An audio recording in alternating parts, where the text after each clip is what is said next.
একটা লোক হেঁটে চলেছেন। লোকটির পরনের পোশাক বেশ অদ্ভুত ধরনের। গায়ে লম্বা আলখাল্লা, বহুদিনের ব্যবহারে মলিন হয়ে গেছে। মাথায় একটা সাদা রুমাল জড়ানো, সেটিও বেশ পুরানো।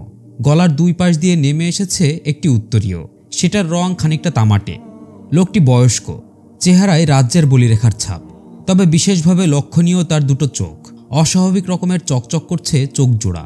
বৃদ্ধ লোকটি হাঁটছেন একটা লাঠি হাতে।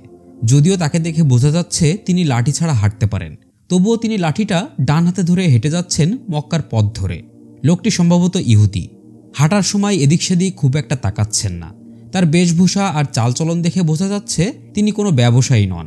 এই সময়টা যদিও ব্যবসার জন্য অনুকূল নয়, তবুও অনেক দূর দূরান্তের ব্যবসায়ী পণ্য বিক্রি করতে এই সময় মক্কায় আসেন। তাছাড়া এখন হজের মৌসুম নয়। হজের মৌসুমে দারুণ বাজার বসে কাবার আশপাশটায়।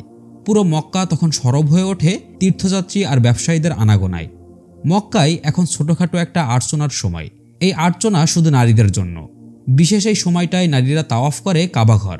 অনেক সময় দেখা যায় কোনো কোনো কুসংস্কারাচ্ছন্ন বেদুইন গোত্রের মেয়েরা তাওয়াফ করে প্রতিমাসজ্জিত কাবা। তাদের সঙ্গ দেয় তাদের স্বামী বা প্রেমিক।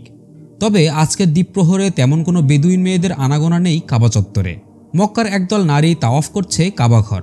তাদের মধ্যে পূর্ণবয়স্ক নারীরা যেমন রয়েছে, তেমনই রয়েছে কিশোরী এবং অনুরা তরুণীরাও। কাবাঘরে স্থাপিত লাত, মানাত, উজ্জা, হুবল দেবতার নামে তারা বিভিন্ন গান গেয়ে তাদের সমর্পিত হৃদয়ের ভালোবাসা জানাচ্ছে। নিজেদের মনোবাসনা দেবতাদের চরণতলে ভক্তি সহকারে অর্পণ করছে।